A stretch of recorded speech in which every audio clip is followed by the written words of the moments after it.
నమస్కారం గురుగారు. నమస్కారం మా గాయత్రి. గురుగారు, సెప్టెంబర్ రాశి ఫలితాల గురించి మాట్లాడుకుందాం కదా. ఇప్పుడు వృషభ రాశి వారి గురించి తెలియజేయండి. శుక్ర మార్పిడి వల్ల వృషభ రాశి వారికి ఏ విధంగా ఉంది, ఎలాంటి ఫలితాలు లభిస్తాయి అంటారు? అనుకూల ఫలితాలు, ప్రతికూల ఫలితాలు ఏంటి అంటారు? లక్ష్మీం క్షీర సముద్ర రాజతనయాం శ్రీరంగధామేశ్వరీం దాసీభూత సమస్తదేవ వనితాం లోకైక దీపాంకురాం శ్రీమన్మందగడాక్షలబ్ధ వివత్ బ్రహ్మేంద్ర గంగాధరాం త్వాం త్రైలోక్య కుటుంబినీం సరసిజాం వందే ముకుంద ప్రియాం. లక్ష్మీదేవి అలాగా కనకధార స్తవం చదివితే ఎలా అయితే బంగారు ఉసిరికాయలు వేసేస్తుందో వృషభ రాశి వాళ్ళందరికీ అలా ఉసిరికాయలు ఈ నెలలో వేసేస్తుంది. ఎందువలన? శుక్రుడు స్వక్షేత్రగతుడైపోతున్నాడు. సెప్టెంబర్ 2 నుంచి అక్టోబర్ 3 వరకు కూడా మనకి ఎక్కడుంటాడు? మొత్తం అంతా కూడా శుక్రుడు ఈ యొక్క తులా వృశ్చిక రాశి ప్రవేశాలు చేస్తాడు, సంచారం. అసలు సాధారణంగా ఈ యొక్క శుక్రుడు 23 రోజుల నుంచి 28 రోజుల వరకు ఒక్కొక్క రాశిలో సంచరిస్తాడు. కాబట్టి సెప్టెంబర్ 2 నుంచి కంప్లీట్గా తులారాశిలోనే ఉంటాడు. ఓకే, తులారాశిలో ఉండడం వల్ల వేరే రాశిలోకి కూడా చేంజెస్ వస్తాయి.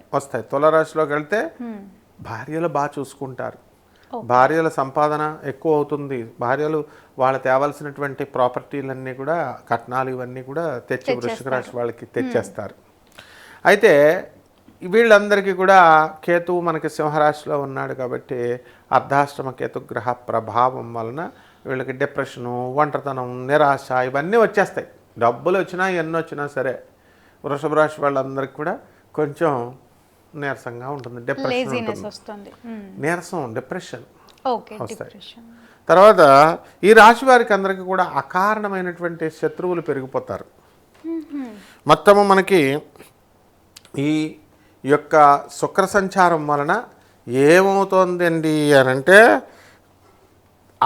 ఈ గ్రేట్ టైం ఫర్, ఇది చాలా గొప్ప టైం. దేనికంటే ఇది ఫర్ మేకింగ్ న్యూ ఫ్రెండ్స్, కొత్త ఫ్రెండ్స్ వచ్చేస్తారు.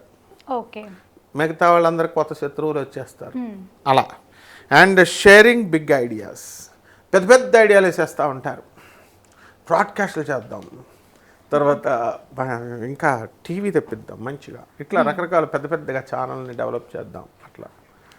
మోడీ గారేమో పెద్ద పెద్ద ప్లాన్లు వేస్తారు.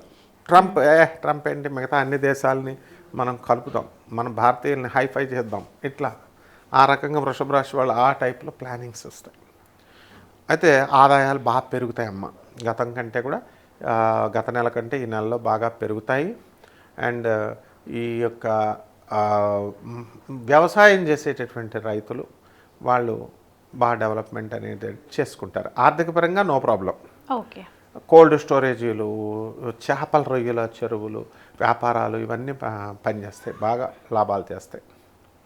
సీడ్స్ అమ్ముతారు, ఇప్పుడు వర్షాకాలం కదా, ఈ చేపల రొయ్యలు అవన్నీ వేస్తారు, మంచి రేట్ వస్తుంది. లాటరీలు తగులుతాయి. అసలు ఎంత వృషభ రాశి లేడీస్ అయితే ఫోన్ చేసి, ఒక ఆవిడ నాకు అమెరికా నుంచి ఫోన్ చేసి ఏమని అడిగింది, గురుగారు మీరు యక్షిణి ఉపాసకులు కదా, నేను లాటరీ టికెట్లు కొంటాను, అక్కడ నెంబర్లు చెప్తారా, దేని మీద తగులుతుందో నెంబర్లు చెప్తారా, వేసేస్తాను డబ్బులు వచ్చేస్తాయి అంది.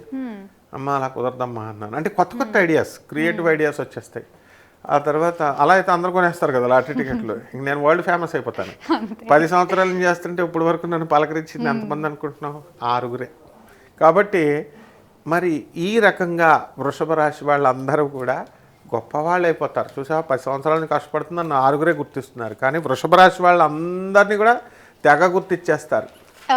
దిలీప్ శర్మ లాంటి వాళ్ళు, సునీల్ లాంటి వాళ్ళు అందరూ కూడా గుర్తించడం అనేటటువంటి జరుగుతుంది.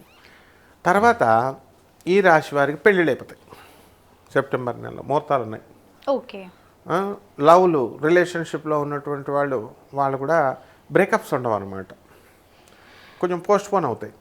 మొత్తం మీద వృషభ రాశి వాళ్ళకి డమాలే, లవ్లు ఏముండవు, మోసపోవడం గ్యారంటీ. వృషభ రాశి అంటేనే అది ఎద్దు ఏం చేస్తామో మొయ్యడమే పాపం, ఇతరుల యజమానికి కష్టపడమే.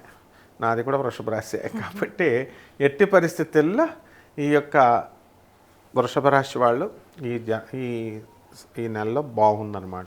వీరికి ఏదైనా పరిహారం తెలియజేస్తారా? డెఫినెట్గా ఈ వృషభ రాశి వాళ్ళందరూ కూడా ఆనెస్ట్గా ఉంటారు, కోపం ఎక్కువగా ఉంటుంది కాబట్టి వీళ్ళకి శత్రువులు ఎక్కువైపోతారు. కాబట్టి వీళ్ళని చీల్చిపారేసేటటువంటి ప్రత్యంగిర అమ్మవారి మంత్రాన్ని కానీ యక్షిణి మంత్రాన్ని కానీ చేసుకున్నారనుకో, వీళ్ళ జోలికి శత్రువు వస్తే చాలు ఇసిరి అవతల కూడా వేస్తుంది అనమాట అమ్మవారు. తప్పకుండా తెలియజేయండి. తర్వాత రావి చెట్టుకి చక్కగా ప్రదక్షిణాలు, దేవతా వృక్షాలు కదా.